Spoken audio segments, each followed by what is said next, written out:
놀이 문화, 게임도 시대에 따라 이렇게 변천이 되잖아요.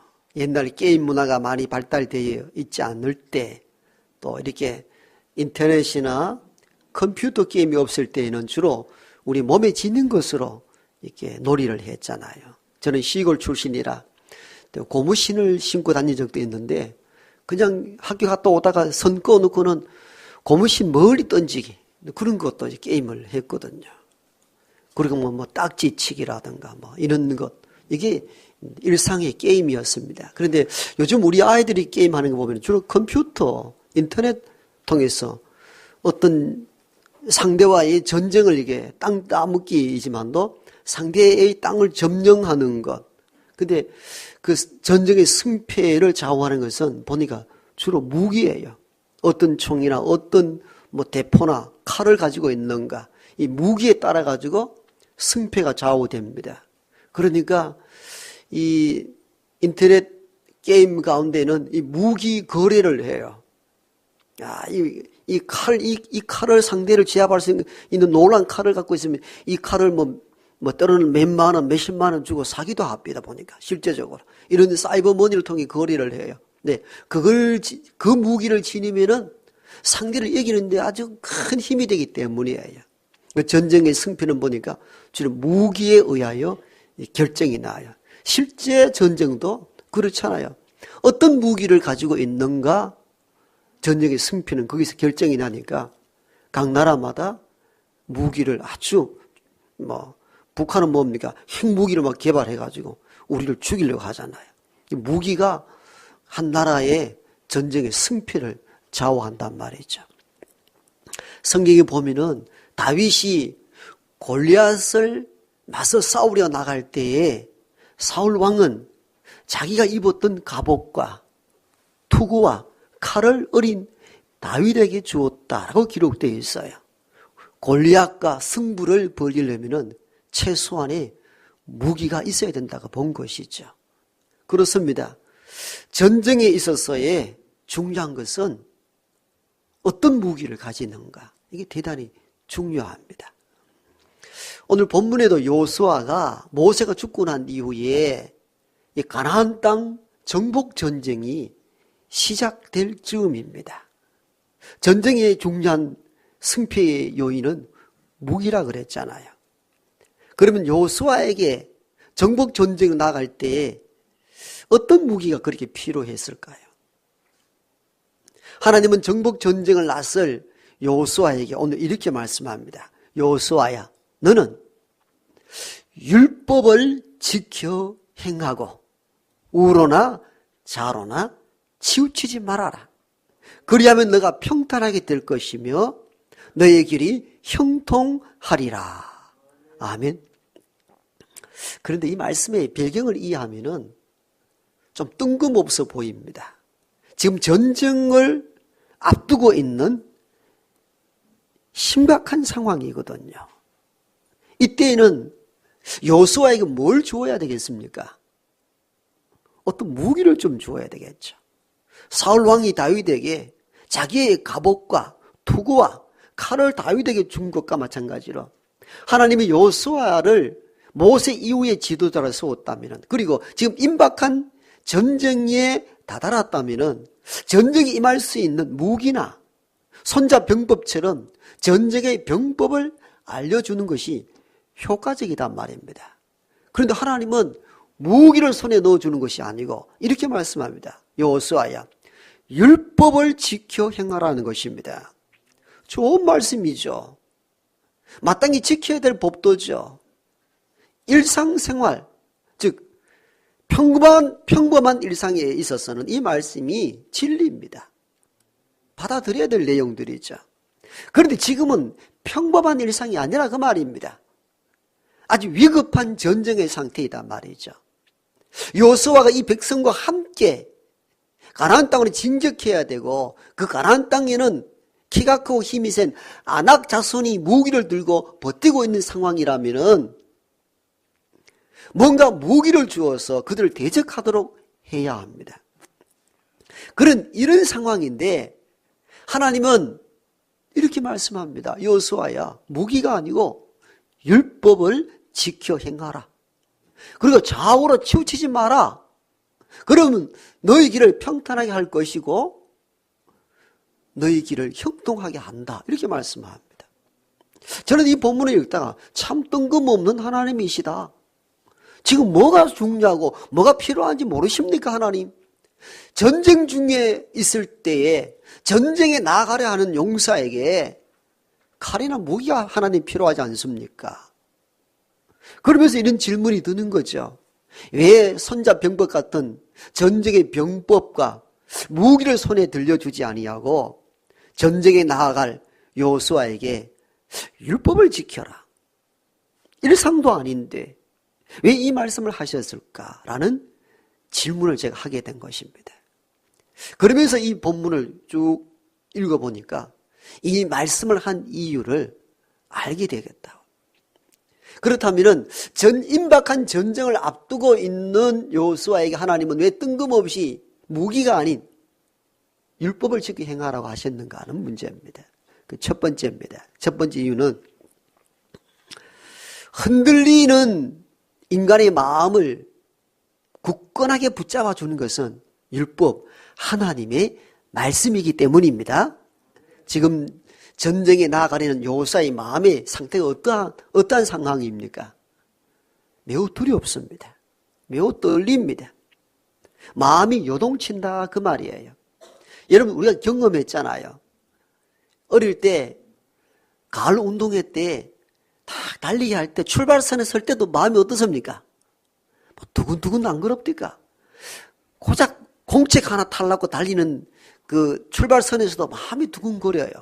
그 여호수아는 어떻습니까? 그냥 가을 운동회 달리기가 아니라니까요. 삶과 죽음이 맞닥뜨리는 전쟁터로 나아갑니다. 그리고 자기는 모세처럼 능력이 있는 것도 아니고 경륜이나 경험이 있는 것도 아니에요. 그리고 그들을 대적해야 되는 이는 힘이 세고 키가 큰 안악자손들이란 말입니다. 두렵지요. 무섭지요. 아무도 경험하지 못한 일들을 지금 시작해야 될 상황입니다. 여러분 이것 생각하면은 두려울 수밖에 없습니다. 마음이 요동칠 수밖에 없습니다. 그래서 하나님은 계속 뭐라 이야기합니까? 강하고 담대하라 이렇게 외쳤잖아요. 강하고 담대하라고 하나님이 여호수아에게 말씀했다는 이 의미의 배경은 무엇입니까? 여호수아는 지금 쫄고 있다는 거잖아요. 두렵다는 거예요. 두렵다는 사실을 알았기 때문에 하나님이 자꾸 강하고 담대하라 이 말씀을 계속 반복한 거예요. 그뿐만 아니라 오늘 말씀 하반절에 우로나 좌로나 치우치지 말라는 것 보면 뭡니까? 그의 마음이 이래 왔다 갔다 하고 있다는 거예요. 두렵다는 증거지요. 굳건하지 못하다는 의미입니다.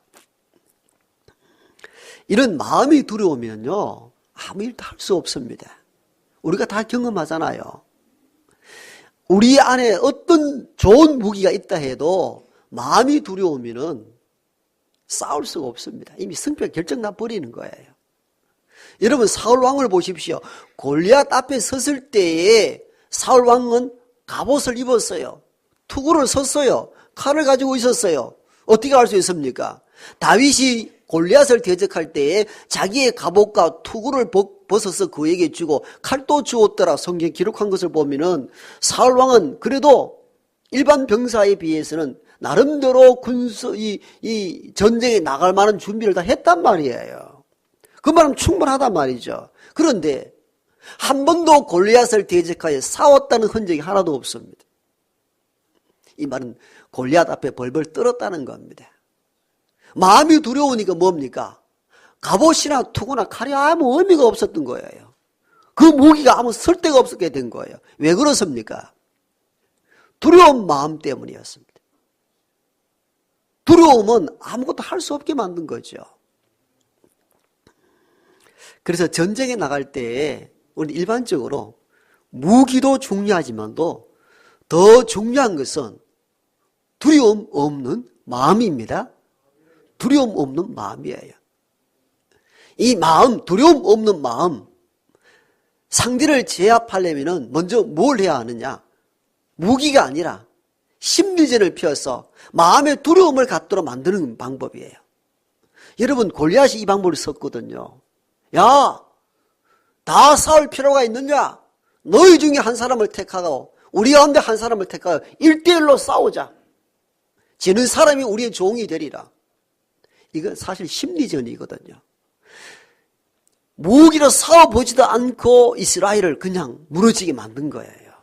심리전이 그만큼 무서운 거예요. 그러니까 어떤 무기보다도 더 중요한 것은 두려움 없는 마음인 거예요. 그런데 우리가 마음을 단단히 먹는 데 있어 그 마음이 계속 단단해지는 게 아니더라고요. 환경과 어떤 시간에 따라 우리의 단단했던 마음도 무너지고 물같이 허물어질 때가 많더라고요. 그렇잖아요. 이건 다 경험하잖아요. 하나님 말씀 들었을 때는 용기가 나고 힘이 나잖아요.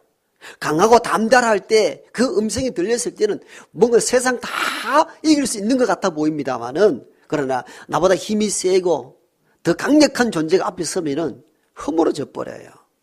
여러분 보세요. 오병이어 기적을 막 볼 때는 제자들이 흥분하지 않았겠습니까? 우리가 주님과 함께 한다면 놀라운 일도 감당할 수 있으리라 여겼을 거예요. 그리고 오병이어 기적 사건이 일어난 뒤에 제자들을 배를 태워서 바다 건너가도록 했습니다. 그런데 얼마 가지 않아요. 풍랑이 일어나서 배가 깨어질 위기에 있을 때 제자들이 뭐라 고백합니까? 주여 우리가 죽게 되었다라고 말합니다. 이 사건이 있기 전에 뭔 사건이 있었어요? 오병이어 기적의 사건을 경험했던 제자들입니다. 그런데 풍랑으로 인하여 그 기적을 경험하여 대담했던 제자들의 심령이 완전히 바닥치고 말았습니다. 우리 죽겠다 말하면 죽겠다고. 이게 사람들의 마음입니다. 한결같다고요? 그렇지 않아요.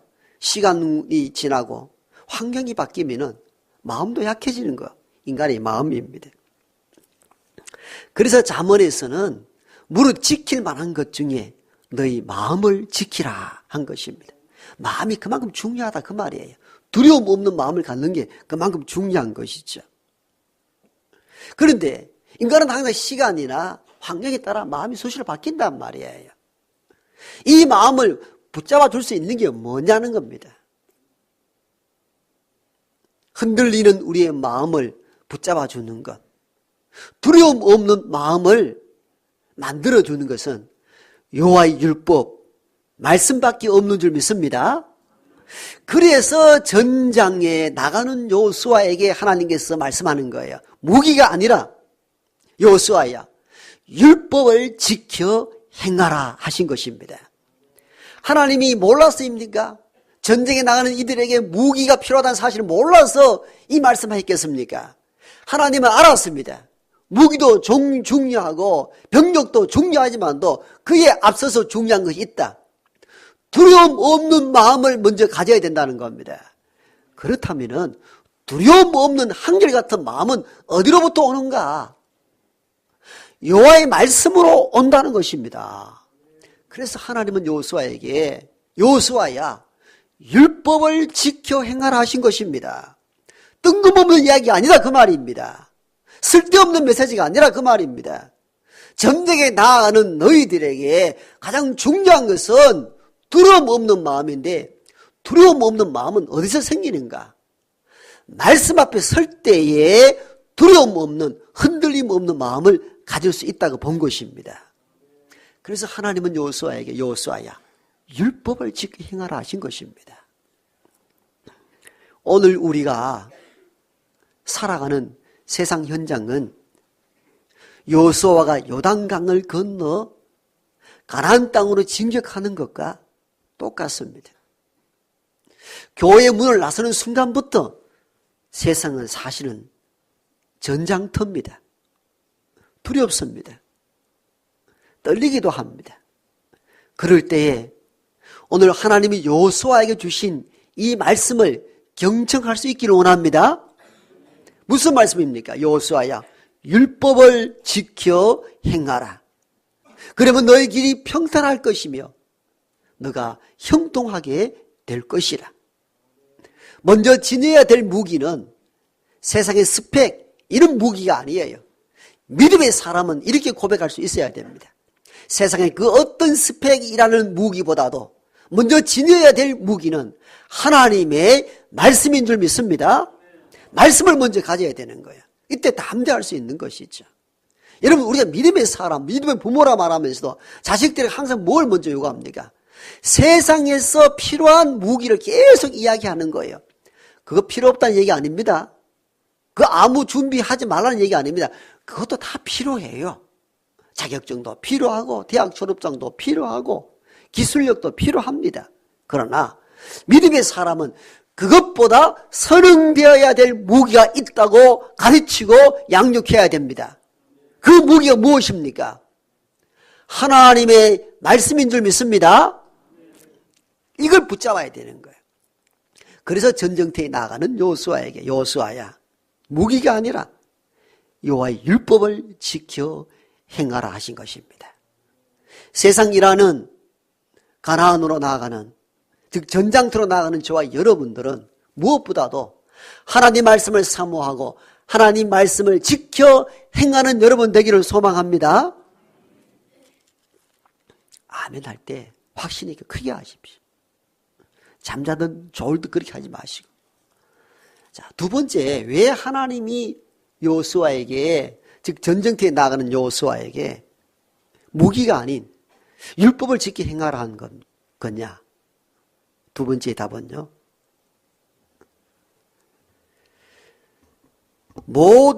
율법의 말씀이 모든 것의 기준이 되기 때문이에요. 지금 요수아는 조금 혼란스럽습니다. 왜 혼란하는가 하면은 백성들의 뜻이 다 다르기 때문입니다. 자, 가나안 땅에 보냈던 12명의 정탐꾼을 보냈는데 돌아와서 보고를 어떻게 합니까? 10명은 어떻게 합니까? 그 땅은 젖과 꿀이 흐르는 땅이지만 그 땅에 사는 원주민들은 우리보다 키가 크고 힘이 센지라 우리는 그들이 보기에 메뚜기 같아 보인다. 우리는 절대 그 땅을 차지할 수 없다는 겁니다. 이게 산모아를 비롯한 10명의 정탐꾼들이 한 보고입니다. 사실적인 보고입니다. 정확한 보고입니다. 이 보고를 듣고 온 백성이 울었다 그랬습니다. 모세를 돌을 들어 치려 했다 그랬습니다. 그래서 애굽으로 돌아가자 그랬습니다. 그런데 요수아와 갈렙만큼은 그들이 우리보다 힘이 센 것은 사실이다. 그러나 그들에게는 여호와가 없고 우리는 여호와가 함께 한다. 그러므로 그들은 우리의 밥이라. 여러분, 그러니까 이런 여론이 뭡니까? 각자 분리되어 있다는 거 봐야 되는 거죠. 한길 같지 않다 그 말이에요. 이쪽에는 안 된다. 애굽으로 돌아가자. 한쪽에는 소수이지만도 하나님은 우리와 함께 하니까 가자 하는 거예요. 가자. 안 된다. 돌아가자. 이게 혼란한 상태입니다. 수십만 수백만이 뭐 일사불란했겠습니까? 생각이 다 다르잖아요. 우리도 수백만 교인이 있지만도 어떤 하나의 어떤 안을 내놓을 때 다 똑같습니까? 다르잖아요. 이게 하나의 안으로 만들어서 기준을 정한다는 게 어렵다는 거예요. 무엇을 보고 기준을 삼겠습니까? 힘들고 말고요.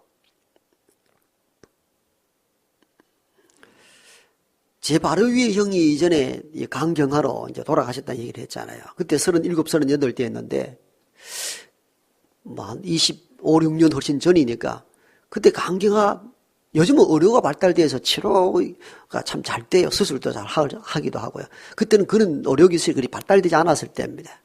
그러다 보니까, 여기저기서 간에 좋다는 것, 온갖 얘기 다 들리는 거야. 군뱅이 잡아 먹어봐. 해서 군뱅이 땅 파도 군뱅이 잡아 먹어보고.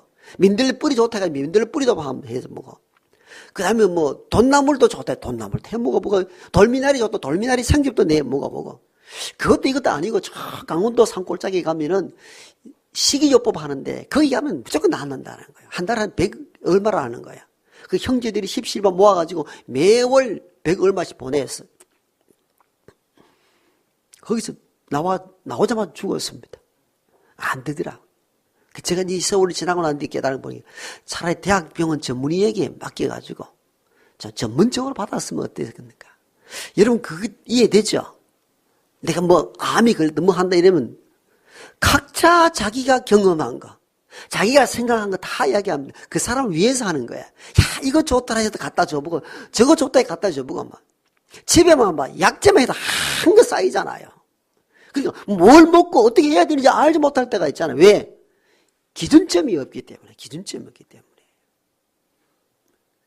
병이 걸리면은 의사에게 가십시오. 이것저것 이웃 이야기 다 듣지 마세요. 더 빨리 죽습니다. 병원 전문 의사에게 가는 거예요. 병원 전문 의사.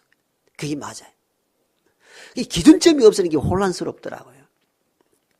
자, 지금 여호수아가 어떤 상태라 그랬습니까? 야, 가나안 땅에 진격해야 된다. 우리 땅이다. 아니다. 그들은 힘이 세다. 돌아가자. 이 야단 법석이에요. 어느 장단에 춤을 춰야 될지 모릅니다. 기준이 없으니까요. 이때 이런 상황 속에서 하나님이 지금 말씀하는 거예요. 여호수아야, 율법을 지켜 행하고 우로나 좌로나 치우치지 말라. 기준점이 뭐라는 거예요? 하나님의 말씀이라는 거예요. 좌로나 우로나 치우치지 말라는 뭡니까? 이 말 저 말 듣지 말라는 거예요. 진짜 지켜 행하는, 진짜 들어야 될 말씀이 뭐라는 거예요? 하나님의 율법 말씀밖에 없다는 거예요. 그래서 우리가 말씀을 헬라어로 캐논이라 하잖아요. 캐논. 제가 가르쳤잖아요. 헬라어로 캐논은 일본 카메라 캐논이 아닙니다. 표준, 기준이라는 의미입니다. 그 일본인들이 카메라 캐논 이름 잘 지었잖아요. 모든 카메라의 표준이라는 거예요. 성경이 모든 삶과 신앙의 기준점이고 표준입니다. 뭐 환상이다, 계시다, 쫓지 마십시오. 모든 신앙과 삶의 표준은 이 하나님 말씀밖에 없습니다. 하나님 말씀이 표준이에요. 기준이. 이게 캐논이에요. 이게 캐논이에요. 그래서 혼란 가운데 있는 여호수아에게 율법을 이야기한 이 메시지는 놀랍습니다. 네가 이 말 저 말 좌우로 치우치지 말라. 그리하면 전쟁터에 나가기 전에 이미 혼란에 빠져버려. 아무 일도 할 수 없다. 네가 진짜 명심하고 붙잡고 지켜야 될 법도와 명령이 있다. 그건 율법, 하나님의 말씀이라는 것입니다. 하나님 말씀밖에 없다는 것입니다. 여러분, 시편 기자는 말씀에 대해 이렇게 고백합니다. 주의 말씀은 내 발의 등이요 내 길의 빛이니이다. 아멘. 내 발의 등불이고 내 인생길의 빛이란 것입니다. 하나님 말씀입니다. 한마디로 말씀이 우리 인생길을 비추어지고 안내하는 안내서라 그 말입니다. 그래서 어떤 분들은 이렇게 해석하기도 합니다. 성경은 인생의 내비게이션이다. 차에 다 내비게이션 있잖아요. 목적지 치면은 우리가 생각한 거, 우리가 판단한 것보다도 더 빠른 길로 우리를 안내합니다. 이게 내비게이션이잖아요. 여러분 생각, 여러분 사상으로 인생 살지 말고 하나님 말씀, 인생의 내비게이션인 하나님 말씀의 법도에 따라 살아가는 저와 여러분 되길 원합니다. 그게 정확한 길이다 그 말이에요. 여러분 어떤 제품을 사면은 제품 포장지를 뜯으면 뭐가 나옵니까? 뭐가 나옵니까? 사용 설명서가 딱 나오잖아요. 어떤 제품에. 그걸 다 읽고 해야 이 사용을 제대로 하잖아요. 여러분 스마트폰 얼마나 발달되었습니까? 근데 저는 스마트폰 전화 주고받고 문자 주고받고 카톡하고 인터넷 하는 거 4개 외에는 아무것도 못합니다. 근데 스마트폰 기능을 보니까 어마어마하게 많아요. 뭐 엄청나게 많은 일들 할 수 있어요. 왜? 제가 그걸 다 모르기 때문에 다 사용을 못하는 거예요. 아까운 것이잖아요. 매월 정력질 매월 몇만 원씩 나가는데 어떤 새 가족이 저를 대접한다고 어디 같은 차를 타고 가는데 목사님 저는 이 차를 구입하고 3년이 지났는데도 수입차인데 기능을 다 모른다는 거예요. 워낙 좋은 차니까. 그래서 우리 아내가 뭐 덥다고 뭐 창문을 연다고 버튼으로 눌리는데 앞에 조수석이 의자가 뭐 쪼그러 들어가서 앞 사람이 뭐 찌개 죽을 뻔했습니다. 기능을 모르니까. 어떤 거 눌렀더니 뭐 뚜껑이 열려 가지고 또. 이 사모님 사는 그게 아닙니다. 그 제품을 제대로 사용하려면은 사용 설명서를 다 읽고 알아야 되잖아요. 그 중요한 거거든요. 여러분 인생을 어떻게 살아가는가 모든 기준과 포준점은 여호와의 말씀에 있습니다. 그래서 말씀을 읽고 지켜야 된다는 얘기예요. 그래야 네가 형통하다는 것입니다. 이 말씀이 진리입니다. 이 말씀이 진리예요. 자, 지금 전쟁터에 나가는 여호수아에게 이렇게 말씀하잖아요. 여호수아야, 율법을 지켜 행하라. 그러면 너의 길이 평탄하게 될 것이며 너의 길이 형통하게 될 것이라. 여러분, 무기가 아니고 왜 하나님 율법 말씀을 이야기하는가를 제가 두 가지를 접근해 설명했잖아요. 흔들리는 우리의 마음을 붙잡아주고 무엇이 옳은지 그른지를 모르는 이들에게 말씀이 기준이 되기 때문이라고 말씀했잖아요. 우리가 살아가는 세상들은 험합니다. 전장터와 같습니다. 또는 두려워서 마음이 떨립니다. 어떨 때는 어떤 기준에 따라 이 친구 말 들어보면 이게 옳은 것 같고 저 친구 말 들어보면 이게 옳은 것 같아 보여. 혼란스러워서 따라가다 보면 실패할 때가 많습니다. 그러지 말고 먼저 여호와의 율법, 말씀을 경청할 수 있기를 원합니다. 말씀을 들은 우리의 마음을 붙잡아주고 말씀은 우리가 마땅히 가야 될 표준점이 되기 때문입니다. 그러므로 늘 말씀을 가까이 하고 묵상하는 저와 여러분 되기를 소망합니다.